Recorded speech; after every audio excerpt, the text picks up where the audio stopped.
ಸಾರಿ, but ನಮ್ ಕೈನಲ್ಲಿ ಏನಿರ್ಲಿಲ್ಲ. ಎಲ್ಲಾ ಕೃಷ್ಣ ಲೀಲೆ. ನನ್ನ ಲೆಕ್ಕದಲ್ಲಿ ಪ್ರೀತಿ ಅಂತ ನನಗೆ ಗೊತ್ತಾಗಿದ್ದಂದ್ರೆ ಸುದರ್ಶನಿಂದಾನೆ. ಅದಂತೂ ಖಂಡಿತವಾಗ್ಲು. ಇಲ್ಲ ಅಂದಿದ್ರೆ ನಾನು ಇವತ್ತಿಗೆ ಒಂದು 10 ನಾಯಿ ಸಾಕೊಂಡು ನಾನು ಆ ಒಂದು ಒಬ್ಬನ್ನೇ ಸಾಕಿದಾಳೆ ಸಾಕು ಅಂತ. ಬೆಳಿಗ್ಗೆ ಎದ್ದಾಗ್ಲೂ ಚೆನ್ನಾಗಿ ಕಾಣಿಸ್ತಾಳೆ, ನಾನ್ ಮಾತ್ರ ಕೋತಿ ತರ ಕಾಣಿಸ್ತೀನಿ. Please U-turn. ಕರೆಕ್ಟ್. ನಮ್ಮ ಅಜ್ಜಿದ್ ಬಿದ್ದೋಗಿರೋ ಹಲ್ ಸೆಟ್ ತರ ಬುಲ್.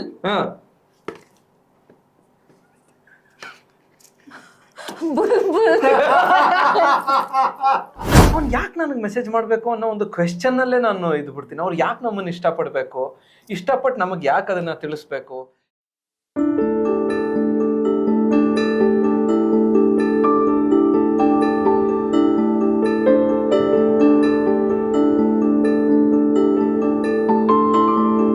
ರಾಘವೇಂದ್ರ ಚಿತ್ರವಾಣಿಯ ಸಮಸ್ತ ವೀಕ್ಷಕರ ನಮಸ್ಕಾರ. ನಾನು ನಿಮ್ಮ ರವಿ ಸಾಸ್ನೂರ್.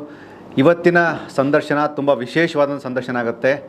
ನನ್ನ ಜೊತೆಗಿದ್ದಾರೆ ಇಬ್ಬರು ಪ್ರತಿಭಾವಂತ ಕಲಾವಿದರು, Sangeetha Bhat. Thank you so much. Sudarshan, thank you so much.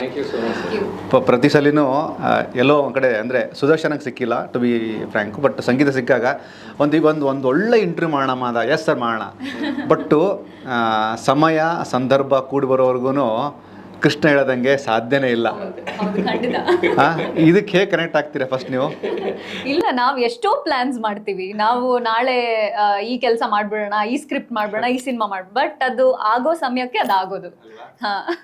So ಹಂಗೆ ನಾವಿವತ್ತು ಭೇಟಿ ಮಾಡಿದ್ದು ಅಥವಾ ಈ ಒಂದು ಇಂಟರ್ವ್ಯೂ ಆಗ್ತಿರೋದು ಅದು ಆಗ್ಬೇಕಾಗಿದ್ದ ಸಮಯಕ್ಕೆ ಆಗ್ತಾ ಇದೆ. ಕೃಷ್ಣನ ಕೈಲಿರೋದೇ ಸುದರ್ಶನ ಚಕ್ರ, ಪಕ್ಕದಲ್ಲೇ ಸುದರ್ಶನ ಇದ್ದಾರೆ.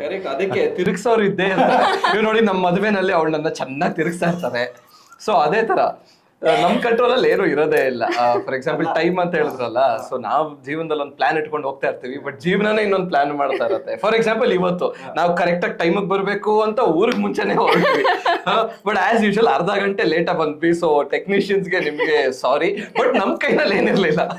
ಎಲ್ಲಾ ಕೃಷ್ಣ ಲೀಲೆ. ತುಂಬಾ ಪ್ರಾಮಾಣಿಕರಮ್ಮ ಅಲ್ಲ. ಆಕ್ಚುಲಿ ಅದು ಔಟ್ ಆಫ್ ದಿ ಬಾಕ್ಸ್ ಹೇಳುವಂತ ಅವಶ್ಯಕತೆ ಇತ್ತು.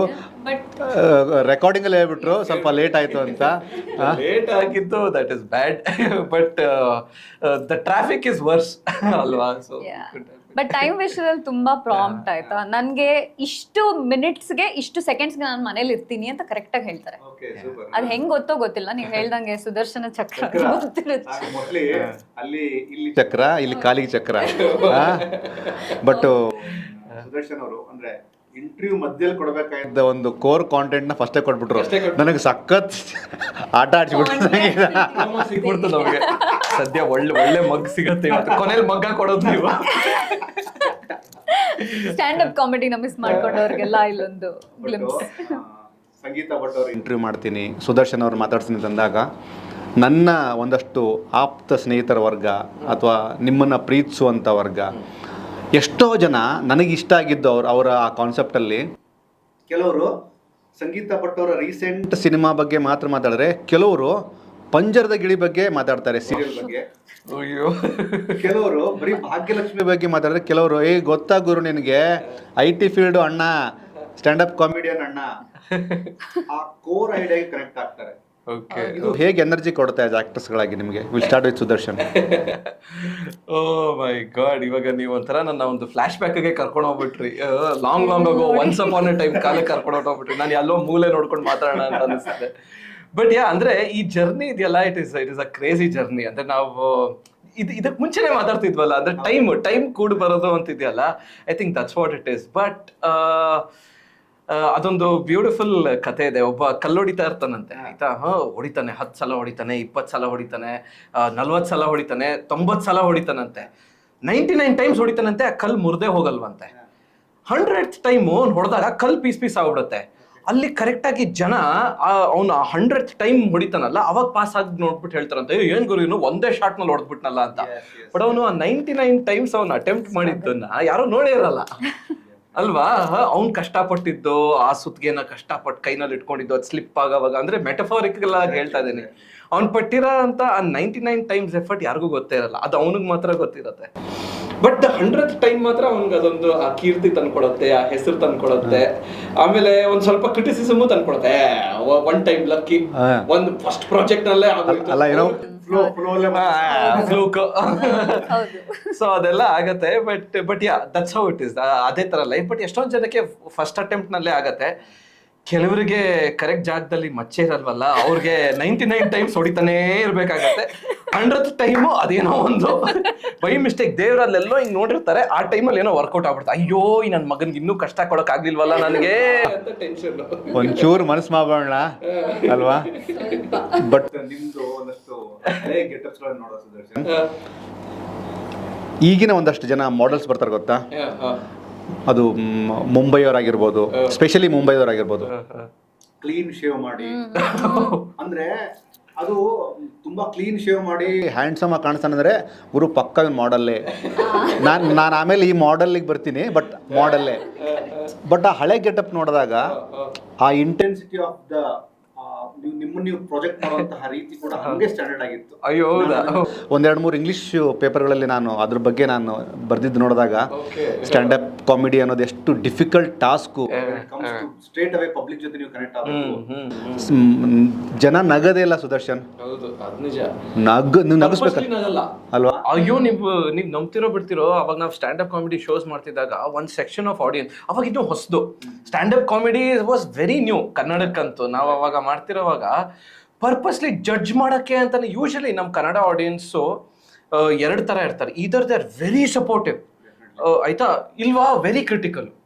ಆ ಆವ್ರೇಜ್ ಆಡಿಯನ್ಸ್ ಸಿಗೋದು ತುಂಬಾ ಕಷ್ಟ, ಆಯ್ತಾ. ಸೊ ಇನಿಷಿಯಲಿ ನಾವು ಹೊಸದಾಗಿ ಏನಾದ್ರು ಸ್ಟಾರ್ಟ್ ಮಾಡಿದಾಗ ಈ ಸೈಡ್ ಗ್ರೂಪ್ ಸ್ವಲ್ಪ ಜಾಸ್ತಿ ಬರ್ತೈತೆ.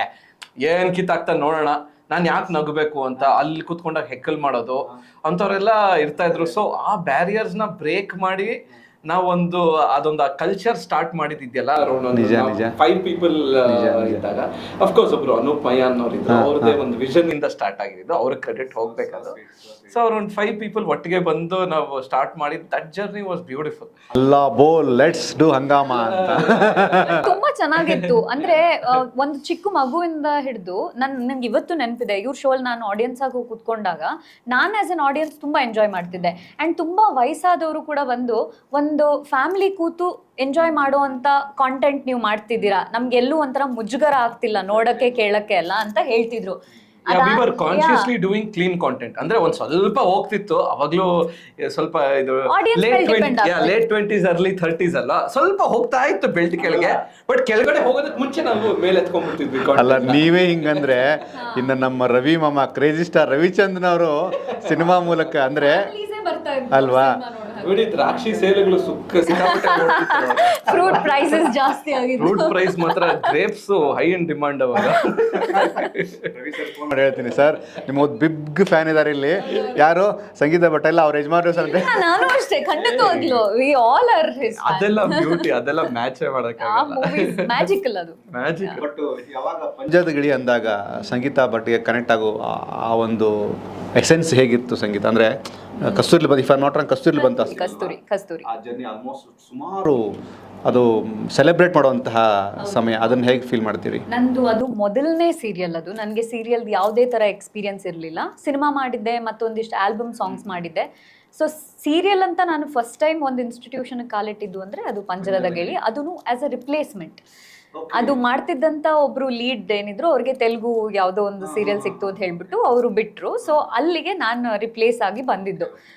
ಸೊ ಕಂಟಿನ್ಯೂ, ಬಿಕಾಸ್ ನನಗೆ ಆ ಕ್ಯಾರೆಕ್ಟರ್ ಬಗ್ಗೆ ಏನೂ ಗೊತ್ತಿರಲಿಲ್ಲ ಬಟ್ ನನಗೆ ಆ ಡೈರೆಕ್ಟರು ಒಂದು ಹಳೇ ಸಿನಿಮಾ ಮಾಡಿದ್ರು, ಅದು ಹಾರರ್ ಸಿನಿಮಾ. ನಾನು ತುಂಬಾ ಹಾರರ್ ಸಿನಿಮಾಸ್ ನೋಡ್ತಿದ್ದೆ, ಇವಾಗ್ಲೂ ನೋಡ್ತೀನಿ. ನಮ್ಮಮ್ಮ ಹೇಳ್ತಾರೆ ನೀನ್ ನನ್ನ ಹೊಟ್ಟೆಲಿರೋವಾಗ್ಲೂ ನಾನ್ ನೋಡ್ತಿದ್ದೆ ಅಂತ. ಸೊ ಅದಕ್ಕೆ ನೀನ್ ಈ ರೀತಿ ಅಲ್ಲ ಅವ್ರ ರಿಯಾಕ್ಷನ್ ನೋಡಿ ಅವ್ರದ್ದು, ಹಾ ಹಿಂಗ ಅಂತ ಅಭಿಮನ್ಯು ಫೀಲಿಂಗ್ ಹಿಂದನೇ. ಸೊ ಅದೇ ಡೈರೆಕ್ಟರ್ ಜೊತೆ ಕೆಲಸ ಮಾಡ್ತಿದ್ದೀನಿ ಅಂತ ಅವರು ಯಾವಾಗ್ಲೂ ಬರ್ತಿರ್ಲಿಲ್ಲ. ಎಪಿಸೋಡ್ ಡೈರೆಕ್ಟರ್ಸ್ ಬೇರೆ ಇರ್ತಾರೆ, ಡೈರೆಕ್ಟರ್ಸ್ ಬೇರೆ ಇರ್ತಾರೆ. ಸೊ ಹಂಗಾಗಿ ನಾನು ಅವ್ರನ್ನ ಭೇಟಿ ಮಾಡಿದಾಗ ಖುಷಿ ಆಯ್ತು, ಈ ರೀತಿ ಒಬ್ರು ಡೈರೆಕ್ಟರ್ ಜೊತೆ ಕೆಲಸ ಮಾಡಿದೆ ಅಂತ. ತುಂಬಾ ಲಾಂಗ್ ಜರ್ನಿ ಇರ್ಲಿಲ್ಲ ಅಲ್ಲಿ, ಬಟ್ ಅದಾದ ನಂತರ ನನಗೆ ಲಾಂಗೆಸ್ಟ್ ಜರ್ನಿ ಅಂದ್ರೆ ಭಾಗ್ಯವಂತರು. ಗೋವಿಂದ್ ಸರ್ ಅವ್ರದ್ದು ಭಾಗ್ಯವಂತರು ಸೀರಿಯಲ್. ಅದು ನನಗೆ ತುಂಬಾ ಲಾಂಗೆಸ್ಟ್ ಜರ್ನಿ. ನಾನು ಆಕ್ಟಿಂಗ್ ಬಗ್ಗೆ ಅಥವಾ ಒಂದು ಸೆಟ್ಟಲ್ಲಿ ಯಾವ ರೀತಿ ಇರಬೇಕು ಅಥವಾ ಇದೆಲ್ಲ ನಾನು ಕಲ್ತಿದ್ದಂದ್ರೆ ನಾನು ಭಾಗ್ಯವಂತರು ಸೆಟ್ಟಲ್ಲೇನೆ. ಸೊ ನನ್ನ ಸೀರಿಯಲ್ ಜರ್ನಿ ಟೈಮಲ್ಲಿ ಇಷ್ಟು ಡಿಜಿಟಲ್ ಎಕ್ಸ್ಪೋಜರ್ ಎಲ್ಲ ಇರಲಿಲ್ಲ. ಸೊ ಇವತ್ತಿಗೆ ನಾವು ಯಾರಿಗಾದ್ರೂ ಈ ತರ ಪಂಜರದ ಗಿಳಿ ಅಂತ ಸೀರಿಯಲ್ ಮಾಡಿದ್ದೆ ಅಥವಾ ಚಂದ್ರಮುಖಿ, ಚಂದ್ರಚಕೋರಿ ಯಾವ್ದಾದ್ರು ಸೀರಿಯಲ್ ಹೆಸರು ಹೇಳಿದ್ರೆ ಆ ತರ ಒಂದ್ ಸೀರಿಯಲ್ ಇತ್ತು. ಯಾವಾಗ ಯಾವ ಚಾನಲ್? ಅದೇ ಕೆಲವ್ರು ಹೇಳ್ತಾರೆ ನಾವ್ ಇನ್ನು ಹುಟ್ಟೇ ಇರ್ಲಿಲ್ಲ. ಆಕ್ಚುಲಿ ನಾನೇ ಚಿಕ್ಕವಳು, ಅವ್ರು ಹಂಗಂದ್ರೆ ಹುಟ್ಟಿರ್ಲಿಲ್ಲ ಅಂದ್ರೆ ಎಷ್ಟು ಚಿಕ್ಕವರು ಅಂತ. ಸೊ ಆ ರೀತಿ. ಬಟ್ ಒಂದೊಂದ್ಸಲ ಅದೊಂದು ಬೇಜಾರ್ ಅನ್ಸುತ್ತೆ. ನಾವು ಪ್ರಾಬಬ್ಲಿ ಈಗಿರುವಂತ ಒಂದು ಎಕ್ಸ್ಪೋಜರ್ ಅಲ್ಲಿ ಇದ್ದಿದ್ರೆ ಮೇ ಬಿ ಆ ಸೀರಿಯಲ್ಸು, ಬಿಕಾಸ್ ಒಳ್ಳೆ ಕಾಂಟೆಂಟ್ ಇರುವಂತ ಸೀರಿಯಲ್ಸ್ ಅದೆಲ್ಲ. ಸೊ ಇವಾಗ ಇದ್ದಿದ್ರೆ ಇನ್ನೂ ಜಾಸ್ತಿ ಅದು ರೀಚ್ ಅವಾಗ್ಲೂ ಆಗ್ತಿತ್ತು. ಛ್ಯಾಂಗ್ ಛ್ಯಾಂಗ್ ಎಲ್ಲ ಇರ್ತಾ ಇತ್ತು. ಓ ಎಸ್ 100%. ಇವತ್ತು ಬರೀ ಕಣ್ಣು, ಬರೀ ಇದಕ್ ಝೂಮ್ ಮಾಡೋದು, ಕಿವಿಗ್ ಝೂಮ್ ಮಾಡೋದು, ಅದೆಲ್ಲ ಜಾಸ್ತಿ ಇರ್ತಿತ್ತು ಅವಾಗ. ಸೊ ಬಟ್ ಅಷ್ಟು ಡ್ರಾಮಟೈಸ್ ಮಾಡ್ತಿರ್ಲಿಲ್ಲ ಅನ್ಸತ್ತೆ. ಯಾಕ ಇವಾಗ ನಾವು ನೀರ್ ಕುಡಿದ್ರು ತೋಮ್ತನ ಲೈಕ್ ಎವ್ರಿಥಿಂಗ್ ಸೆನ್ಸೇಷನಲೈಸ್ ಅದು. ಯಪ್ಪ ಒಂದ್ ಸ್ಮಾಲ್ ಮೂಮೆಂಟ್. ಸಂಗೀತ ಆಗಲೇ ನೀವು ಹೇಳಿದ್ರಲ್ಲ ಈಗಿದ್ದಿದ್ರೆ ಅಂತ. ಆ್ಯಕ್ಚುಲಿ ನಿಮ್ಮ ಸಮಯನ ಅದ್ಭುತ ಸಂಗೀತ. ನೀವುಗಳು ಶುರು ಮಾಡಿದಂತಹ ಜರ್ನಿ, ಆ ಸಮಯ ತುಂಬ ವರ್ಷದ ನಂತರ ಜನ ನೆನಪಿಟ್ಕೊಳ್ಳುವಂತಹ ಕಾಂಟೆಂಟ್ನ ಭಾಗವಾಗಿದ್ದೀರಿ ಅಂತ ನೀವು ಹೆಮ್ಮೆ ಪಡಬೇಕು. ಹೌದು, ಈಗ ಖಂಡಿತ. 3 ದಿವಸ ಮಾತ್ರ, if I am not wrong, 3 ದಿವಸ ವೈರಲ್ ಆದರೂ 3 ದಿವಸ, ಒಂದು ಅವಾರ್ಡ್ ತೊಗೊಂಡ್ರು 3 ದಿವಸ, ಎಲ್ಲವೂ 3 ದಿವಸ. ಅದೇನೋದು ಗೊತ್ತಾ, 3 ದಿವಸಕ್ಕೆಲ್ಲ ಮರ್ತೋಗ್ಬಿಡ್ತಾರೆ ಅಂತ. ಹಂಗೆ ಜನ ಅಂಥವ್ರನ್ನ ಮರ್ತೋಗ್ಬಿಡ್ತಾರೆ. ಇದನ್ನು ನಾನು ಈ ಮಾಧ್ಯಮದಲ್ಲಿ ಅಬ್ಸರ್ವ್ ಮಾಡಿದಾಗ ತುಂಬ ಗಟ್ಟಿಯಾಗಿ ಕಾಂಟೆಂಟ್ ಹಿಂದೆ, ಜರ್ನಿ ಹಿಂದೆ ಒಂದು ಅಥೆಂಟಿಕ್ ಆಗಿ ಹೋದಂತಹ ತುಂಬ ಕಡಿಮೆ ಜನ ಮಾತ್ರ ತುಂಬ ವರ್ಷ ಬಾಳ್ತಾರೆ. ಆ ಲಿಸ್ಟಲ್ಲಿ ನೀವುಗಳಿದ್ದೀರಿ. ನಾನು ಹೊಗಳ್ತಿಲ್ಲ. ಅಂದರೆ ನಾನು ಪಂಜದಗುಳಿ ಬಗ್ಗೆ ನಾನು ಮಾತಾಡಬೇಕಾಗಿರಲಿಲ್ಲ, ಅವಶ್ಯಕತೆ ಇರಲಿಲ್ಲ. ಬಟ್ ನೆನಪಿಸ್ತೆ, ಯಾಕೆಂದರೆ ನಾನು ಅದನ್ನು ನೋಡಿದ್ದೀನಿ ಸೀರಿಯಲ್ನ. ಎಷ್ಟೋ ಜನ ಆ ಸೀರಿಯಲ್ ನೋಡ್ಬೇಕಾದ್ರೆ ನಾನು ಅದನ್ನು ಅಬ್ಸರ್ವ್ ಮಾಡಿದ್ದೀನಿ, ಎಂಥ ಸಕ್ಕ ಸೀರಿಯಲ್ಲು ಅಂತ. ಇದು ನಾನು ಹೇಳೋ ಉದ್ದೇಶ ನಿಮಗೆ ಒಂದು ಎನರ್ಜಿ ಬರಲಿ ಅಂತ. ಬಟ್ ಥಿಯೇಟ್ರ್ ಕೂಡ ಮಾಡಿದ್ರಿ ನೀವು ಅಲ್ವಾ? ಈ ಥಿಯೇಟ್ರು, ಸೀರಿಯಲ್ಲು, ಸಿನಿಮಾ ಈ 3 ಲೇಯರೇ ಬೇರೆ ಆಗುತ್ತಲ್ಲ ಸುದರ್ಶನ್? ನಿಮ್ಮ ಪರ್ಸ್ಪೆಕ್ಟಿವ್ ಹೇಗೆ? ಅದೇ ಆ ಧೋಮ್ತನದ್ದು ಆ ಇಂಟೆನ್ಸಿಟಿ ರೆಡ್ಯೂಸ್ ಆಗ್ತಾ ಹೋಗುತ್ತೆ. ಆ ಧೋಮ್ತನ ಥಿಯೇಟರ್ ಅಲ್ಲಿ ಸಿಕ್ಕಾಪಟ್ಟೆ ಜಾಸ್ತಿ, ಸೀರಿಯಲ್ ಒಂಚೂರು ಕಮ್ಮಿ, ಸಿನಿಮಾನಲ್ಲಿ ಇನ್ನೂ ಕಮ್ಮಿ ಮಾಡ್ಕೋಬೇಕು. ಸೊ ನನಗೆ ಅವರು ತುಂಬಾ ಫೀಡ್ಬ್ಯಾಕ್ ಕೊಡ್ತಾ ಇದ್ದಾರೆ. ಇವಾಗ ಈ ಆ ಸೀರಿಯಲ್ದು ಒಂದು ನನ್ನ ಫೇಸ್ ಮುಗ್ದಿರೋದ್ರಿಂದ ನಾನು ಇವಾಗ ಸ್ವಲ್ಪ ಮತ್ತೆ ಸಿನಿಮಾ ಕಡೆ ಬರಬೇಕು ಅಂತ ಅನ್ಕೊಂಡಿದ್ದೀನಿ. ನಿಮ್ಗೆ ಗೊತ್ತಿಲ್ಲ, ನಾ ಆಕ್ಚುಲಿ ಸುಮಾರು ಸಿನಿಮಾಗಳು ಮಾಡಿದ್ದೀನಿ. ಆ ಸುಮಾರಲ್ಲಿ ಒಂದು 90% ರಿಲೀಸೇ ಆಗ್ತಿರ್ಲಿಲ್ಲ ಅವಾಗ. ಆಕ್ಚುಲಿ ಒಟ್ಟಿಗೆ ಏನೋ ಮಾಡಿದ್ವಿ. ಯಾ ಕರೆಕ್ಟ್, ಒಟ್ಟಿಗೆನೂ ಮಾಡಿದ್ವಿ ಒಂದಿಷ್ಟೆಲ್ಲ ಮಾಡಿದ್ವಿ. ಸೊ ಇವಾಗ ಒಂದು ಸ್ವಲ್ಪ ಮತ್ತೆ ಸ್ಕ್ರೀನ್ ಕಡೆ ಬರೋಣ. ಬಟ್ ಇಟ್ಸ್ ಸೊ ನನ್ನ ಪ್ರಕಾರ ಏನು ಅಂತಂದ್ರೆ, ಪ್ರತಿಯೊಂದು ಆರ್ಟ್ ಫಾರ್ಮ್ಗೆ I think stage is a very good platform. ಅಂದ್ರೆ ಎಷ್ಟೊಂದು ಜನ ಇಲ್ಲ ಅಂತ ಹೇಳ್ಬೋದು, ಬಟ್ ತುಂಬಾ ಇಂಪಾರ್ಟೆಂಟ್ ಆಗೋದು ಅನ್ಲರ್ನ್ ಮಾಡೋದು. ಅಂದ್ರೆ ಅದನ್ನ ಕಲ್ತ್ಬಿಟ್ಟು ಅದನ್ನ ನಾವು ಮರಿಲೇಬೇಕು. ಹೌದೌದು. ಸಬ್ ಕಾನ್ಶಿಯಸ್ಲಿ ಆ ಸ್ಕಿಲ್ಸ್ ನಮ್ಗೆ ಒಳಗಡೆ ಸೇರ್ಕೊಂಡಿರತ್ತೆ, ಆಯ್ತಾ? ಅದನ್ನ ಅಪ್ಲೈ ಮಾಡ್ಕೊಂಡು ರೀಲರ್ನ್ ಮಾಡ್ತಾ ಹೋಗ್ಬೇಕು. ಯಾಕಂದ್ರೆ ಇವಾಗ ನಾನು ಥಿಯೇಟರ್ ಎಕ್ಸ್ಪ್ರೆಷನ್ಸ್ ನಾನು ಕ್ಯಾಮ್ರಾ ಮುಂದೆ ಕೊಟ್ಬಿಟ್ರೆ ಅಪ್ಪ ಅಲ್ಲಿ ಕೂತ್ಕೊಂಡ್ರವರೆಲ್ಲ ಬಿದೋಗ್ಬಿಡ್ತಾರೆ. ಆ ರೇಂಜಿಗೆ ಎಕ್ಸ್ಪ್ರೆಷನ್ಸ್ ಕೊಟ್ರೆ ಆಗಲ್ಲ ಈ ಕಾಲದಲ್ಲಿ. ಸೊ ಅದನ್ನ ನಾವು ಕಲಿತಾ ಇರ್ಬೇಕಂದ್ರೆ ಮೀಡಿಯಮ್ಸ್ ಡಿಫ್ರೆಂಟ್ ಆಗುತ್ತೆ. Even though it is acting ಅಲ್ವಾ, me acting on stage is totally different from me acting in front of the camera. ಇದು ತುಂಬಾ it is a very technique based. ಇದರಲ್ಲಿ ನಾನು ಕರೆಕ್ಟಾಗಿ ಫೋಕಸ್ ಪಾಯಿಂಟಿಗೆ ಬರಬೇಕು, ಕರೆಕ್ಟಾಗಿ ನನ್ನ ಲುಕ್ ಮ್ಯಾಟರ್ ಆಗತ್ತೆ. ಆಮೇಲೆ ಆ ಡೈಲಾಗ್ ಮಾಡ್ಯುಲೇಷನ್ಸ್ ಡಿಫ್ರೆಂಟ್ ಆಗುತ್ತೆ. ಸ್ಟೇಜ್ನಲ್ಲಿ ನಾನು ಮಾಡಿದ್ದೆ ಅಲ್ಲಿ ಪ್ರೆಸೆನ್ಸ್ ಆಫ್ ಮೈಂಡ್ ಮ್ಯಾಟರ್ ಆಗತ್ತೆ, ಸ್ಪಾಂಟಾನಿಟಿ. ಸೊ ಒಂದಿಷ್ಟು ಟೆಕ್ನಿಕ್ಸ್ ಇರುತ್ತೆ which is different for each of the art forms ಅಂತ ನಾನು. ಬಟ್ ಕನ್ನಡಗಿಂತ ಮುಂಚೆನೇ ಸಂಗೀತ ಬೇರೆ ಭಾಷೆಯಲ್ಲಿ ಫಸ್ಟ್ ಒಂದು ಮಾಡಿದ್ರು ಅಲ್ವಾ? ತಮಿಳ್ ಮಾಡಿದ್ರಿ, ಆ ನಂತರ ಕನ್ನಡಕ್ಕೆ ಬಂದ್ರಿ. ನೀವು ಥಿಯೇಟರ್ ಮಾಡಲಿಲ್ವಾ ನೀವು? ಥಿಯೇಟರ್ ಅಂತ ಮಾಡಲಿಲ್ಲ, ಬಟ್ ನನಗೆ ಸ್ಟೇಜ್ ಅಭ್ಯಾಸ ಆಯಿತು. ನಾನು ಭರತನಾಟ್ಯಂ ನಮ್ಮ ಮನೆಗಳಲ್ಲೆಲ್ಲ ಅದು ಹೇಳ್ದಿದ್ದಲ್ಲ, ಭರತನಾಟ್ಯಂ ಕಳಿಸ್ಬೇಕು, ಸಂಗೀತ ಕ್ಲಾಸ್ ಅದು ಚಿಕ್ಕ ವಯಸ್ಸಿಂದ ಕಲಿಸ್ತಾ ಇದ್ರು. ಸೊ ಹಾಗಾಗಿ ಸ್ಟೇಜ್ ನನಗೆ ಅಭ್ಯಾಸ ಇತ್ತು. ಬಟ್ ಡ್ರಾಮಾ ಅಂತ ಯಾವತ್ತೂ ಮಾಡಿರಲಿಲ್ಲ ನಾನು. ಇವ್ರು ಇಂಗ್ಲಿಷ್ ಎಲ್ಲ ಸುಮಾರು ವರ್ಷ ಮಾಡಿದ್ರು, ಇಂಗ್ಲಿಷ್ ಥಿಯೇಟರ್ ಎಲ್ಲ. ಬಟ್ ನಾನು ಹ್ಯಾಂಡಲ್ ಮಾಡ್ತಾ ಇದ್ದೆ. ಇವಾಗ ನಮ್ಮದೇ ಟ್ರ್ಯಾಂಪ್ಸ್ ಅಂತ ಒಂದು ಗ್ರೂಪ್ ಇತ್ತು. ಸೊ ನಾವು ಯಾವಾಗ ಸ್ಟೇಜ್ ಮೇಲೆ ಹೋದ್ರು ಅದ್ರದ್ದು ಏನು ರಿಹರ್ಸಲ್ಸ್ ಇತ್ತು ಅದು ಇದು ಎಲ್ಲ ನಾನು ಹ್ಯಾಂಡಲ್ ಹ್ಯಾಂಡಲ್ ಮಾಡ್ತಾ ಇದ್ದೆ. ಸೊ ಹಾಗಾಗಿ ಅದಕ್ಕೆ ಅಭ್ಯಾಸ ಅಷ್ಟೇ ನನಗೆ. ಬಟ್ ನಾನು ಜಾಸ್ತಿ ಅಂದ್ರೆ ಕ್ಯಾಮ್ರಾ ಮುಂದೆನೆ ಕಾಣಿಸ್ಕೊತಿರೋದು. ಆಮೇಲೆ ಸೀರಿಯಲ್ಸು ಮಾಡಿದ್ರಿ, ಮತ್ತೆ ರಿಯಾಲಿಟಿ ಶೋ ಥರದ್ದು ಒಂದಷ್ಟು ಮಾಡಿದ್ರಿ, ಮತ್ತೆ ಟೆಲಿವಿಷನಲ್ಲಿ ಆಲ್ಮೋಸ್ಟ್ ಆಕ್ಟಿವ್ ಆಗಿದ್ರಿ ನೀವು ಒಂದು ಹಂತದವರೆಗೂ. ಅದ್ರ ಮಧ್ಯೆನೇ ಸುಮಾರು ಒಂದು 8-10 ಸಿನಿಮಾಗಳನ್ನ ಮಾಡಿದ್ರಿ. ಏನಕ್ಕೆ ಅದು ನಾನು 2 ದೋಣಿ ಮೇಲೆ ಕಾಲು ಇಡೋದು ಬೇಡ ಅಂತ ಡಿಸೈಡ್ ಮಾಡಿದೆ ಅಂದ್ರೆ, ಸೀರಿಯಲ್ದು ಸಿನಿಮಾಗೂ ಇರೋ ಒಂದು ಆಕ್ಟಿಂಗ್ ಡಿಫ್ರೆನ್ಸ್, ನಾವು ಇವಾಗ ಆಕ್ಟಿಂಗ್ ಬಗ್ಗೆ ಮಾತಾಡ್ತಿದ್ವಲ್ಲ, ಇಟ್ ಈಸ್ ಕಂಪ್ಲೀಟ್ಲಿ ಡಿಫ್ರೆಂಟ್. ಯಾಕೆಂದ್ರೆ ಅದ್ರದ್ದು ಒಂದು ಥಿನ್ ಲೈನ್ ಇದೆ ಮಧ್ಯದಲ್ಲಿ. ನಾನು ಈ ಕಡೆ ಸಿನಿಮಾ ಶೂಟಿಂಗ್ ಮುಗಿಸಿ ಸೀರಿಯಲ್ಗೆ ಹೋದಾಗ, ಮೇಡಮ್ ಇದು ಸೀರಿಯಲ್ ಮೇಡಮ್, ಸಿನಿಮಾ ಅಲ್ಲ, ಸ್ಲೋ ಆಗಿ ಹೇಳಿ ಮೇಡಮ್ ಅಂತ. ಅಲ್ಲಿ ಒಂದೊಂದು ಪದಕ್ಕೂ ಇನ್ನೊಂದು ಪದಕ್ಕೂ 2 ಜೋಡಿ ಪದ ಇದ್ರೂ ನಾವು ಮಧ್ಯದಲ್ಲಿ ಗ್ಯಾಪ್ ಕೊಟ್ಟು, ಪಾಸ್ ಕೊಟ್ಟು, ರಿಯಾಕ್ಷನ್ ಕೊಟ್ಟು ಎಲ್ಲ ಮಾಡಿ ಆಕ್ಟ್ ಮಾಡಬೇಕಾಗತ್ತೆ. ಸೊ ಬೇಸಿಕ್ಲಿ ಅಲ್ಲಿ ನಾವು ಎಷ್ಟು ಡಿಲೇ ಮಾಡ್ತೀವಿ ಒಂದು ಡೈಲಾಗ್ನ ಅಥವಾ ಸೆಂಟೆನ್ಸ್ನ, ಅದು ನಮಗೆ ಸೀರಿಯಲ್ಗೆ ಅಷ್ಟು ಟೈಮಿಂಗ್ ಸಿಗತ್ತೆ, 26 ನಿಮಿಷ 25 ಎಕ್ಸ್ಪೀರಿಯನ್ಸ್. ಹಾ. ಸೊ ರೀಸೆಂಟ್ ಆಗಿ ಒಂದು ಆಡ್ ಮಾಡಿದ್ವಿ. ಅಲ್ಲಿ ಬೇಸಿಕ್ಲಿ ನೀವು ಎಕ್ಸ್ಪ್ರೆಷನ್ ಕೊಡಬಾರ್ದು, ಏನು ಕೊಡಬಾರ್ದು, ನೀವು ಆಕ್ಟಿಂಗ್ ಮಾಡ್ಲೇಬಾರ್ದು. ಅಲ್ಲಿ ನಮ್ಮಿಬ್ಬರಿಗೂ ಎಷ್ಟು ಕಷ್ಟ ಆಯ್ತು ಅಂದ್ರೆ, ಯಾಕಂದ್ರೆ ನಾವು 2 ತರ 3 ತರ ಥಿಯೇಟರ್ ನೋಡಿರೋದ್ರಿಂದ. ನಂದೊಂದು ಹೇಳ್ತೀನಿ, ನಾನು ಮಾಡ್ತಿರೋದಂತೂ ರೆಗ್ಯುಲರ್ ಬೇಸಿಸ್ ಒಂದು ಇಂಟೆನ್ಸಿವ್ ಕ್ಯಾರೆಕ್ಟರ್ ಮಾಡ್ತೀನಿ ಆಯ್ತಾ. ಯೂಶಲಿ ನನ್ನ ಎನರ್ಜಿ ಸ್ವಲ್ಪ ಹೈಯೇ ಇರುತ್ತೆ ವಾಯ್ಸ್ ಅಲ್ಲಿ. ಆಮೇಲೆ ಸೀರಿಯಲ್ ನಲ್ಲಿ ಗೊತ್ತಲ್ಲ, ಒಂದ್ ಸ್ವಲ್ಪ ಥ್ರೋ ಮಾಡಿಸ್ತಾರೆ ಆಯ್ತಾ. ಒಬ್ಬೊಬ್ರು ಡೈರೆಕ್ಟರ್ಸ್ ಅಂತೂ ಇನ್ನೂ ಎಕ್ಸ್ಪ್ರೆಷನ್ ಎಕ್ಸ್ಟ್ರಾ ಕೊಡಿ ಅಂತೆಲ್ಲ ಅಂತಾರೆ. ಇಷ್ಟ ಇಲ್ಲ ಅಂದ್ರೂ ಕೊಡ್ಬೇಕು, because it is a directors ಆಯ್ತಾ. ಸೊ ಈ ತರ ಅಭ್ಯಾಸ ಆಗಿ ನನಗೆ ಗೊತ್ತಿಲ್ಲದೆ ಆ ಫಸ್ಟ್ ಶಾಟ್ ನಲ್ಲಿ ಎಕ್ಸ್ಪ್ರೆಷನ್ ಕೊಟ್ಬಿಟ್ಟೆ. ನೀವು ನಂಬ್ತಿರೋ ಬಿಡ್ತಿರೋ, ಎಷ್ಟು ಎಂಬ್ಯಾರೆಸಿಂಗ್ ಗೊತ್ತದು. 40 ಜನ ಇದ್ದಾರೆ ಸೆಟ್ ನಲ್ಲಿ, ಓ ಅಂತ ಅಂತಿದ್ದಾರೆ, ಅವ್ರಿಗೊಂಥರ ಥಿಯೇಟರ್ ಎಕ್ಸ್ಪ್ರೆಷನ್ ನಗ್ತಾ ಇದಾರೆ. ನನಗೆ ಅದೆಂತ ಲರ್ನಿಂಗ್ ಅಂದ್ರೆ ಜೀವನದಲ್ಲಿ, ಅಂದ್ರೆ ನಾನು ಪ್ರತಿಯೊಂದು ಮೀಡಿಯಂಗೂ ಹೋದಾಗ ನಾವು we have to unlearn and adapt ಅಷ್ಟೇ. ನೀವು ಆಗ್ಲೇ ಒಂದು ಪದ ಕಾನ್ಶಿಯಸ್, ಆ ಪ್ರಜ್ಞೆ ಇರಬೇಕು. ನನಗೆ ಎಂಬ್ಯಾರಸ್ಮೆಂಟ್ ಅದು 1 ಸೆಕೆಂಡ್ ಹೋದೆ ನಾನು. ಅಂದ್ರೆ ನನಗೆ ಅದೊಂದು 5 ನಿಮಿಷ ಬೇಕಾಗಿತ್ತು ನನಗೆ ಅರ್ಥ ಮಾಡ್ಕೊಳ್ಳೋದಕ್ಕೆ, ನನ್ನ ಈಗೋನ ನಾನೇ ಕಂಟ್ರೋಲ್ ಮಾಡ್ಕೊಳ್ಳೋದಕ್ಕೆ. ಇಮ್ಯಾಜಿನ್ ಮಾಡಿ 40 ಜನ ನಗ್ತಾ ಇದಾರೆ ಅಲ್ಲಿ, ಏನ್ ಹಿಂಗೆ ಎಕ್ಸ್ಪ್ರೆಷನ್ ಕೊಡ್ತೀಯಾ ಅಂತ. ಬೇಡ ಸರ್, ಏನು ಮಾಡ್ಬೇಡಿ, ನೀವಿಬ್ರು ಆಕ್ಟೇ ಮಾಡ್ಬೇಡಿ ನೀವು ಅಂತ. ಅದು ಹೆಂಗೆ ಆಕ್ಟ್ ಮಾಡದೇ ಇರೋದು ಅಂತ ನಮಗೆ confusion. But it's a good learning ಅಂತ ಹೇಳ್ತೀನಿ. ನಮ್ಗೆ ಇವತ್ತು ಯಾರಾದ್ರೂ ಕೇಳಿದ್ರೆ ಅದೇನ್ ಆಕ್ಟಿಂಗ್ ಅಂದ್ರೆ ಎಲ್ಲಾ ಕಡೆ ಒಂದೇ ರೀತಿ ಅಲ್ವಾ ಅಂತ, ಖಂಡಿತವಾಗ್ಲೂ ಇಲ್ಲ, ಎಲ್ಲಾನು ಬೇರೆ ಬೇರೆ ರೀತಿನೇ ಇರುತ್ತೆ. ಬಟ್ ಆ ಒಂದು ಪಾತ್ರಕ್ಕೆ ಹೆಂಗ್ ಬೇಕೋ ಹಂಗ ಅಡ್ಯಾಪ್ಟ್ ಆಗ್ತಾ ಹೋಗ್ಬೇಕು ಅಷ್ಟೇ. ಈ ಕಲಾವಿದರ ಬದುಕಲ್ಲಿ ಒಂದು ದೊಡ್ಡ ಅಸ್ತಿತ್ವ ಏನು ಗೊತ್ತಾ, ಒಂದು ಪ್ರಾಜೆಕ್ಟ್ ಮಾಡ್ತೀರಿ, ವೆದರ್ ಇಟ್ ಈಸ್ ಸೀರಿಯಲ್ಲೋ ಸಿನಿಮಾನೋ, ನೆಕ್ಸ್ಟ್ ಮಾಡೋಕ್ಕಿಂತ ಮುಂಚೆ ಒಂದಷ್ಟು ಗೊಂದಲಗಳು ಸ್ಟಾರ್ಟ್ ಆಗಿಬಿಡ್ತವೆ. ಗುರು ಇದು ಸಖತ್ ಕ್ಯಾರೆಕ್ಟರ್ ವರ್ಕ್ ಆಗಿಲ್ಲ, ಈ ನೆಕ್ಸ್ಟ್ ಇದಕ್ಕಿಂತಲೂ ಒಂಚೂರು ವರ್ಕ್ ಆಗೋದು ಮಾಡಬೇಕು, ಬಟ್ ಕತೆ ಹಂಗೆ ಡಿಮ್ಯಾಂಡ್ ಮಾಡ್ತಾ ಇಲ್ಲ. ಈ ಥರದ ಗೊಂದಲಗಳಾಗೈತಾ ನಿಮಗೆ? ಖಂಡಿತವಾಗ್ಲು. ಅಂದ್ರೆ ನಾವು ಅನ್ಕೊಂಡಿರ್ತೀವಿ ಈ ಒಂದು ಪಾತ್ರ, ಫಾರ್ ಎಕ್ಸಾಂಪಲ್ ರೀಸೆಂಟ್ಲಿ ನಾನು ಸಿನಿಮಾ ಹೆಸರು ಬೇಡ, ಬಟ್ ಕೆಲವೊಂದು ಪಾತ್ರಗಳು ನಾವು ತುಂಬಾ ಎಕ್ಸ್ಪೆಕ್ಟೇಷನ್ ಇಂದ ತಗೊಂಡಿರ್ತೀವಿ.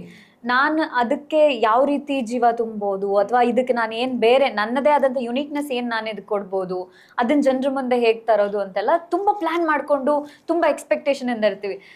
ಅದು ಸ್ಕ್ರೀನ್ ಮೇಲೆ ಹೋದಾಗ ಅಥವಾ ನಾವೇ ಅದನ್ನ ಡಬ್ಬಿಂಗ್ ಮಾಡುವಾಗ ನೋಡಿದಾಗ ಅದು ಆ ರೀತಿ ಬಂದಿರಲ್ಲ.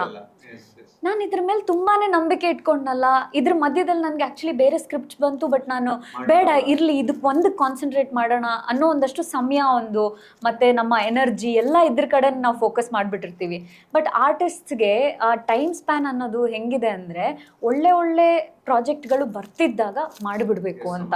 ತುಂಬ ಚೂಸಿ ಆದಷ್ಟು ಏನಾಗ್ಬಿಡುತ್ತೆ, ನಾನು ಅಷ್ಟೇ ಪ್ರೀತಿ ಗೀತಿ ಇತ್ಯಾದಿ ಎಲ್ಲ ಆದಮೇಲೆ ಹಲವಾರು ಒಳ್ಳೆ ಪ್ರಾಜೆಕ್ಟ್ಸ್ ಬಂತು, ಬಟ್ ನಾನು ತುಂಬ ಚೂಸಿ, ಇವಾಗಲೂ ಚೂಸಿನೇ, ಬಟ್ ಸ್ವಲ್ಪ ಈಸ್ ಆಗಿದ್ದೀನಿ.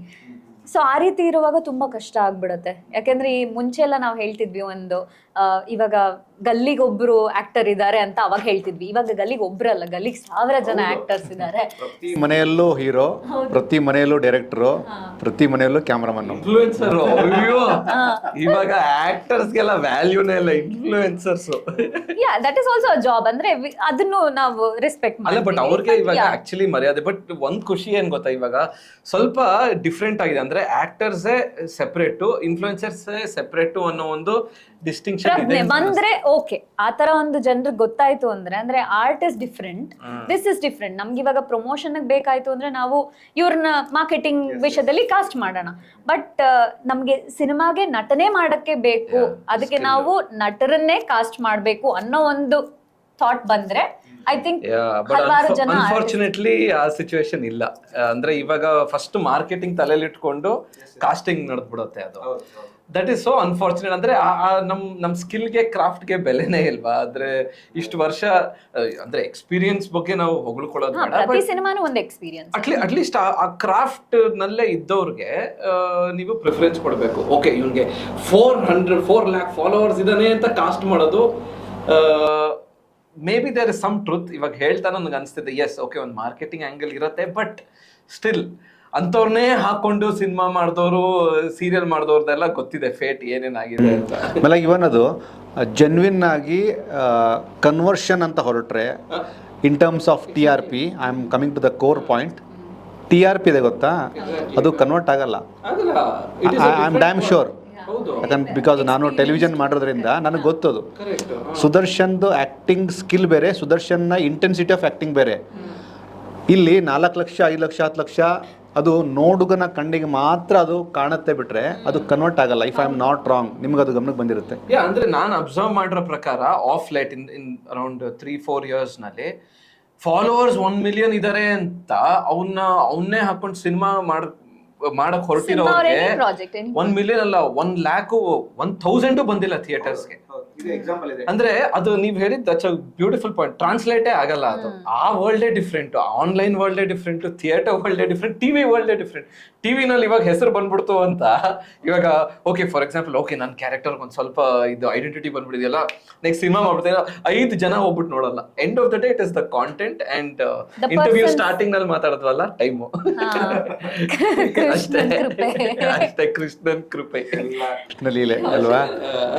ಬಟ್ ರೀಸೆಂಟ್ ಆಗಿ ಸುದರ್ಶನ್ ತುಂಬಾ ಟ್ರೆಂಡಿಂಗ್ ಅಲ್ಲಿರೋದು ಭಾಗ್ಯಲಕ್ಷ್ಮಿ ಮೂಲಕ. ಭಾಗ್ಯಲಕ್ಷ್ಮಿ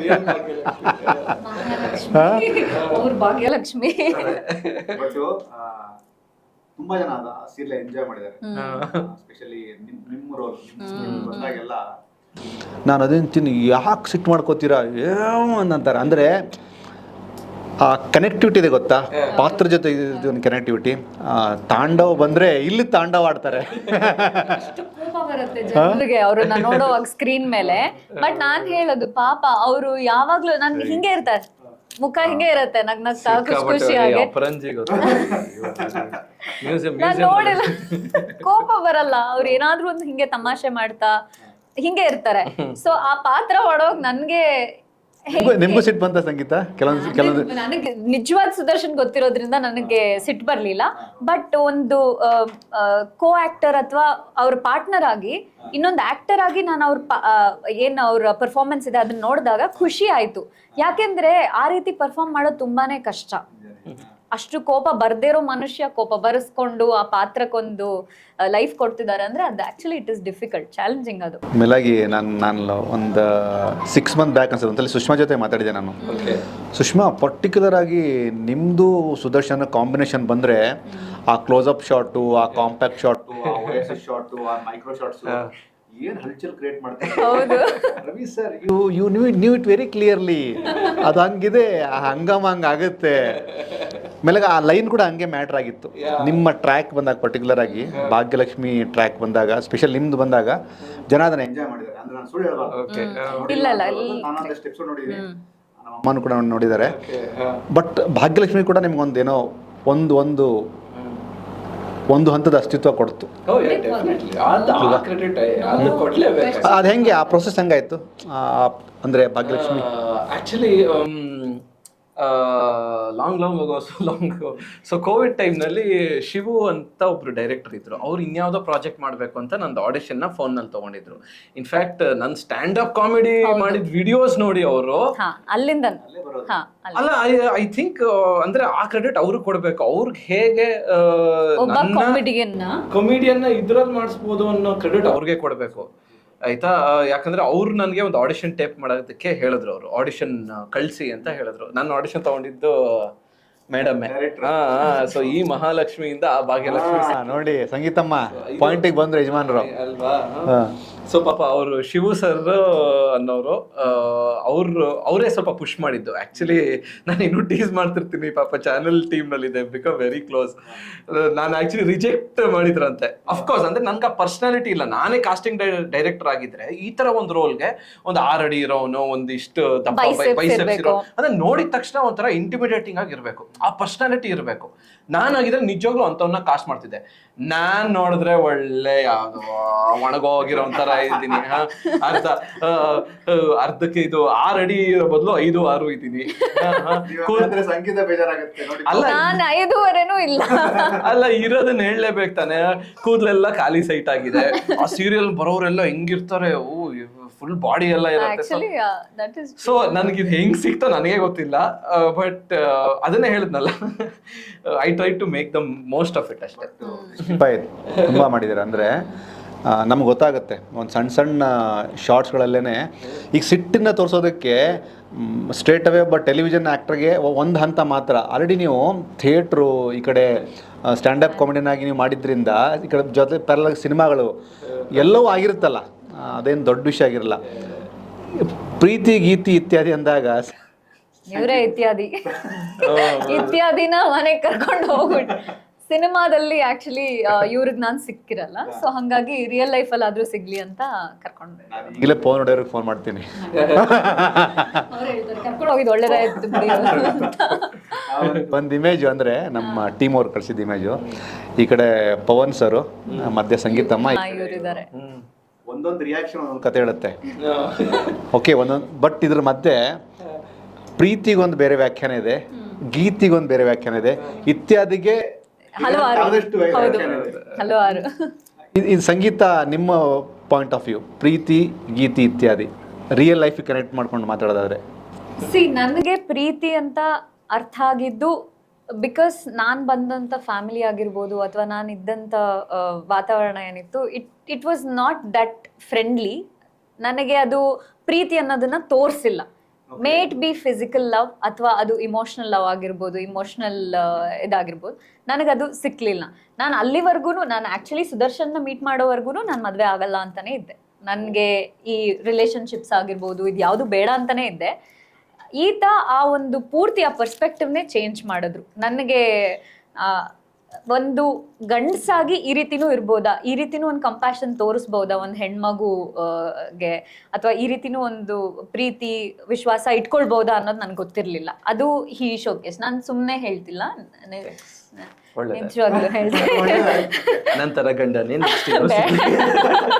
ಬೇಡ, ನೀನೇ ಸಿಕ್ಕರು ಸಾಕು. ಸೊ ಹಂಗೆ ನನಗೆ ಅವರು ಇಷ್ಟ ಆಗಿದ್ದು. ನನ್ನ ಲೆಕ್ಕದಲ್ಲಿ ಪ್ರೀತಿ ಅಂತ ನನಗೆ ಗೊತ್ತಾಗಿದ್ದಂದ್ರೆ ಸುದರ್ಶನಿಂದಾನೆ. ಅದಂತೂ ಖಂಡಿತವಾಗ್ಲು. ಇಲ್ಲ ಅಂದಿದ್ರೆ ನಾನು ಇವತ್ತಿಗೆ ಒಂದು 10 ನಾಯಿ ಸಾಕೊಂಡು ನಾನು ಆ ಒಂದು ಎನ್ವೈರನ್ಮೆಂಟ್ ಸಾಕು ಅಂತ ಕೋಪ ಮಾಡ್ಕೊಳಕ್ ಎಲ್ಲಾದ್ರೂ ಒಂದು ಸ್ಪೇಸ್ ಇದೆಯಾ? ಇಲ್ಲ. ಅವರು ಅಂದ್ರೆ ಕನೆಕ್ಟ್ ಆಗ್ತಾರೆ ಅಂದ್ರೆ ನಿಮ್ಮ ಪಾಯಿಂಟ್ ಆಫ್ ವ್ಯೂ ಪ್ರೀತಿ ಗೀತಿ ಇತ್ಯಾದಿನ. ಪ್ರೀತಿ ಈಸಿ, ಅದಾದ್ಮೇಲೆ ಗೀತಿಗಳು ಬರುತ್ತಲ್ಲ, ಅಲ್ಲ ಗೀಚಿ ಗೀಚಿ ಗೀಚಿ ಎಸ್ಪೆಷಲಿ.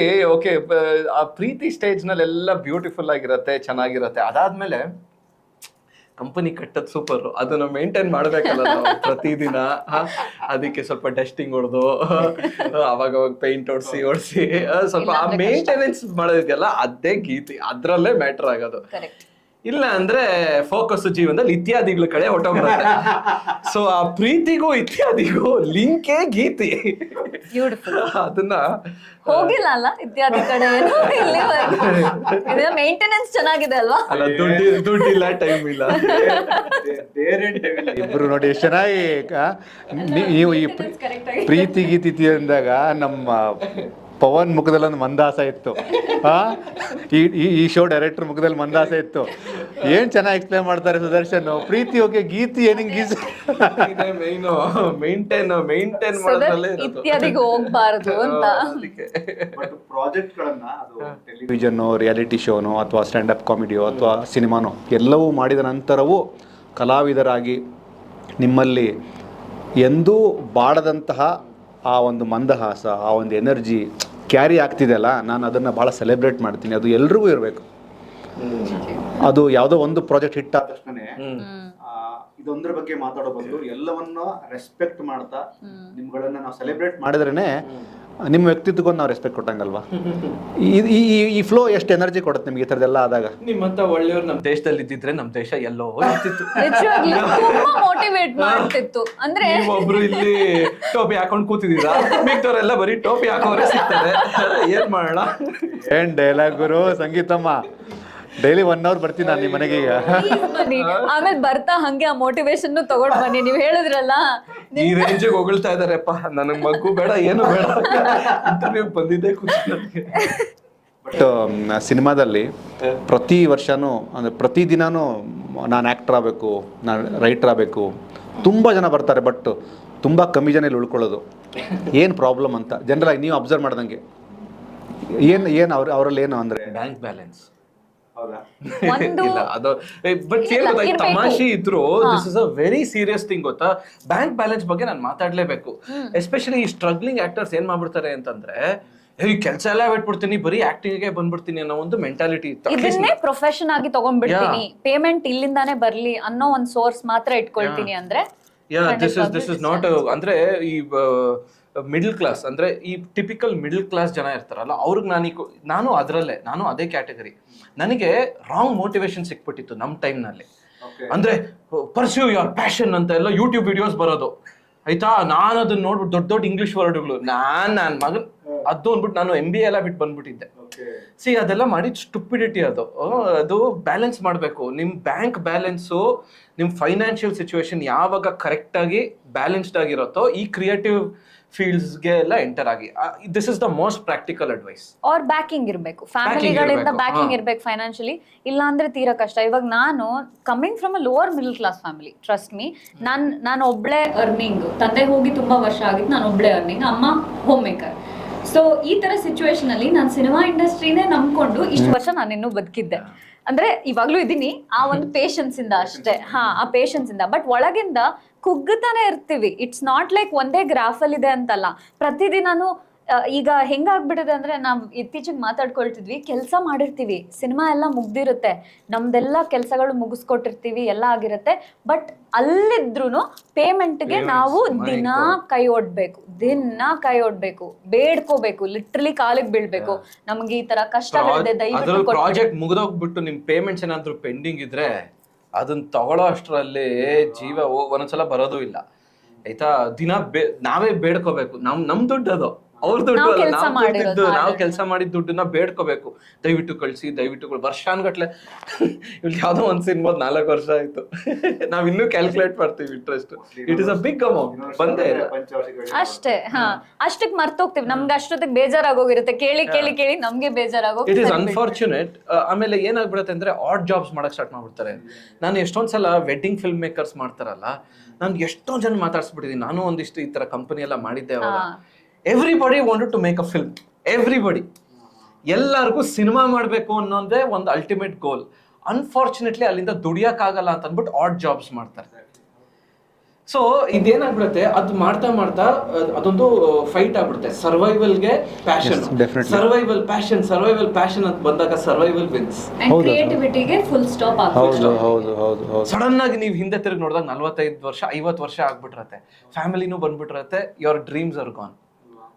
ಸೊ ಅದಕ್ಕೆ ನಾನು ಹೇಳೋದೇನು ಅಂದ್ರೆ, at a very young age make practical financial decisions. Secure ಮಾಡಿ, ನಿಮ್ ಲೈಫ್ ನ ಸೆಕ್ಯೂರ್ ಮಾಡ್ಕೊಂಡ್ಬಿಟ್ರೆ you can pursue your dreams. Compromise ಆಗೋದೇನು ಬೇಕಾಗಿಲ್ಲ. You can really pursue what you truly love. ಅದು ಡಿಲೇ ಆಗಲ್ಲ. ಸಡನ್ ಆಗಿ 50 ವರ್ಷ ಆಗ್ಬಿಟ್ಟು ಆಮೇಲೆ ರಿಗ್ರೆಟ್ ಅಲ್ಲೇ ಜೀವನ ತಳ್ಳೋದೇನು ಬೇಕಾಗಲ್ಲ. ಸೊ ಇದು ನಾನು ನಿಜವಾಗ್ಲೂ ಸೀರಿಯಸ್ ಕೊಡೋ ಅಡ್ವೈಸು. 18 years ಇಂದ ಹಿಡಿದು within 25 secure yourself financially, then pursue your passion.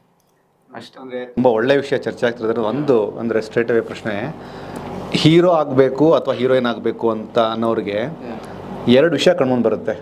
ನಾನು ಸಖತ್ ಟ್ಯಾಲೆಂಟೆಡ್ ಗುರು, ಪಾಯಿಂಟ್ ನಂಬರ್ 1. ಎರಡನೇದ್ದು ಲಕ್ಕು ಬೇಕು ಗುರು.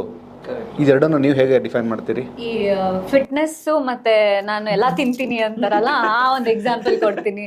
ನಾನು ಎಲ್ಲ ತಿಂದ್ಬಿಟ್ಟು ನಾನು ಫಿಟ್ನೆಸ್ ಮಾಡ್ತೀನಿ, ಅವಾಗ ನನಗೆ ಸರಿಯಾಗಿ ಫಿಟ್ ಆಗಿರ್ತೀನಿ ಅಂತಾರಲ್ಲ, ಹಂಗಾಗಲ್ಲ. ಅದು 80% of your body is made in the kitchen ಅಂತೇನು ಹೇಳ್ತಾರೆ, ಅದು ತುಂಬಾ ಸತ್ಯ. ಅದು ಸೇಮ್ ಹಂಗೇನೆ, ಟ್ಯಾಲೆಂಟ್ ಎಷ್ಟೇ ಹೈ ಇರಲಿ ನಿಮ್ದು, ಬಟ್ ಆ ಲಕ್ಕು ನಿಮ್ಗೆ 80 ಅಥವಾ 99% ಇಲ್ಲ ಅಂದ್ರೆ then there is no point. Your struggle graph will be ಹಿಂಗೆ ಇರುತ್ತೆ ಹೊರತು ಹಿಂಗ್ ಹೋಗಲ್ಲ. ನೀವೆಷ್ಟಾದ್ರೂ ಪ್ರಯತ್ನ ಪಡಿ, ಅದು ಕೃಷ್ಣ ಲೀಲೆನೆ, ಯಾರು ಏನು ಮಾಡಕ್ಕಾಗಲ್ಲ. ಕೆಲವೊಬ್ರು ಒಂದೇ cinema, even in fact the cinema ಅಲ್ಲಿ ಅವ್ರದ್ದು ನಟನೇನು ಅಷ್ಟು ನಾವು ಅಪ್ರಿಶಿಯೇಟ್ ಮಾಡೋಷ್ಟು ಇಲ್ಲ ಅಂದ್ರೂ ಅವ್ರ ನೆಕ್ಸ್ಟ್ ಸಿನಿಮಾ ಎಲ್ಲ ಸ್ಟಾರ್ಸ್ ಜೊತೆ ಇರ್ತಾರೆ. ರೀಸೆಂಟ್ ಆಗಿ ಅಕ್ಷಯ್ ಕುಮಾರ್ ಒಂದು ಇಂಟರ್ವ್ಯೂ ಹೇಳ್ತಾ ಇದ್ರು, ನೀವು ಸಖತ್ ದೊಡ್ಡ ಸ್ಟಾರ್ ಅಲ್ವ ಸರ್, ನೀವು ಟ್ಯಾಲೆಂಟ್ ಮತ್ತು ಲಕ್ಕನ್ನ ಹೇಗೆ ಡಿಫೈನ್ ಮಾಡ್ತೀರ ಅಂದಾಗ, ಸರ್ ಟ್ಯಾಲೆಂಟ್ ಕಟ್ಟಿ ಇಟ್ಬಿಡಿ, ನೀವು ಲಕ್ ಇಲ್ಲ ಅಂದರೆ ಟ್ಯಾಲೆಂಟ್ ಇಲ್ಲ ಅಂದರೆ ಲಕ್ಕೆ ಮ್ಯಾಟ್ರ್ ಆಗುತ್ತೆ ಅಂತ. 1% ಆದರೂ ಓಕೆ ಅಥವಾ 19% ಆದರೂ ಓಕೆ, ಲಕ್ ಇಲ್ಲ ಅಂದರೆ ನಿನ್ನನ್ನು ತುಂಬ ವರ್ಷ ಆಗುತ್ತೆ ಜನ ಗುರ್ತಿಸೋದು. ಈ point of view live example. ಹೌದೌದು, ಅದು ನಿಜ. ಪಾಪ ನಾನು ಇವಳಿಗೆ ಅದನ್ನೇ ಟೀಸ್ ಮಾಡ್ತಿರ್ತೀನಿ, she is the most successful unsuccessful actor ಅಂತ. ಅಂದ್ರೆ 17 ಸಿನಿಮಾ ಆಗಿದೆಯಾ ನೋಡಿ, 17 ಸಿನಿಮಾ ಅಂದ್ರೆ ಇವತ್ತಿಗೂ ಎಷ್ಟೊಂದು ಯಾರು ನೀನು ಏನ್ ಮಾಡಿದೀರ ಅಂತ ಇವಳನ್ನ ಕೇಳ್ತಾರೆ, ಆಯ್ತಾ. ನಾನು ಹೇಳುದು 17 ಸಿನಿಮಾ ಮಾಡಿದಾಳೆ ಅವಳು, ಅಂದ್ರೆ ಅದು ಗ್ರೇಟ್ ಎಕ್ಸ್ಪೀರಿಯನ್ಸ್ ಅಲ್ವಾ. ಬಟ್ ಯಾವ್ದು ಹಿಟ್ಟೇ ಆಗಿಲ್ಲ. ಸೊ ನೀವ್ ಯಾರು ಅಂತ ಜನಕ್ಕೆ ಗೊತ್ತೇ ಇರಲ್ಲ. ಅದು ಎಷ್ಟು ಅನ್ಫಾರ್ಚುನೇಟ್ ನೋಡಿ. ಎಷ್ಟೊಂದ್ ಜನ ಒಂದ್ ಸಿನಿಮಾ ಮಾಡಿ ನೆಕ್ಸ್ಟ್ ಸಿನಿಮಾ ಇದು ಅಂದ್ರೆ ಹೋಗ್ತಾ ಹೋಗ್ತಿರತ್ತೆ ಮೇಲೆ, ಎಲ್ಲೋ ರೀಚ್ ಆಗ್ಬಿಡ್ತಾರೆ ಅವರು. ಹಂಗಂತ ನಮ್ಗೆ ಕೆಲ್ಸ ಬರಲ್ಲ ಅಂತಲ್ಲ. ಇನ್ಫ್ಯಾಕ್ಟ್ ನಾವ್ ಇನ್ನು ಎದ್ದು ಬಿದ್ದು ಕೆಲಸ ಕಲ್ತಿರ್ತೀವಿ. ಸೊ ಅದ್ ಹೆಂಗಾಗ್ಬಿಡತ್ತೆ ಅಂದ್ರೆ ಆ ಮೋಟಿವೇಶನ್ ಹೋಗ್ತಾ ಹೋಗ್ತಾ ಹೋಗ್ತಾ ಹೋಗ್ತಾ ಕಮ್ಮಿ ಆಗ್ತಾ ಇರತ್ತೆ. ಬಟ್ ಈ ರೀತಿ ಸಪೋರ್ಟಿವ್ ಪಾರ್ಟ್ನರ್ಸ್ ಇರೋವಾಗ ನಾನು ಬಿಟ್ಬಿಟ್ಟಿದ್ದೆ. ನಾನು 2018-2019 ಅರೌಂಡ್ ನನ್ ಬೇಡ, ನಾನು ಆ ಕಡೆ ವಾಪಸ್ ಹೋಗಲ್ಲ, ನನಗೆ ಸಾಕಾಯ್ತು ಸ್ಟ್ರಗಲ್ ಮಾಡಿದ್ದು ಅಂತ ನಾನು ಬಿಟ್ಬಿಟ್ಟಿದ್ದೆ. ಇನ್ಫ್ಯಾಕ್ಟ್ ನನ್ಗೆ ಅವ್ರು ಒಂದು ಒಳ್ಳೆ ಬ್ಯೂಟಿಫುಲ್ ಸೆಂಟೆನ್ಸ್ ಹೇಳಿದ್ರು, ನೀನ್ ಇವಾಗ ಒಂದ್ ಮೀನ್ಗೆ ನೀನ್ ಮರ ಹತ್ತು ಅಂದ್ರೆ ಆಗತ್ತಾ? ಆಗಲ್ಲ. ನೀನ್ ಈಜ್ಬೇಕು, ನೀನ್ ಅದ್ರಲ್ಲಿ ಸೂಪರ್ ಪರ್ಫೆಕ್ಟ್ ನೀನು. ಸೊ ನೀನ್ ಅದನ್ನೇ ಮಾಡ್ಬೇಕು, ಡ್ರೀಮ್ ಮಾಡೋ. ನೀ ಹೇಳಿದ್ದೆ ನಾನು ಜರ್ಮನಿಲಿ. So that is one 90 studios ನಲ್ಲಿ ಬೇರೆ ಇದ್ದೀವಿ. That is one thing that actually motivates. Seriously? Yeah. Wow man, I'm so good. Yeah.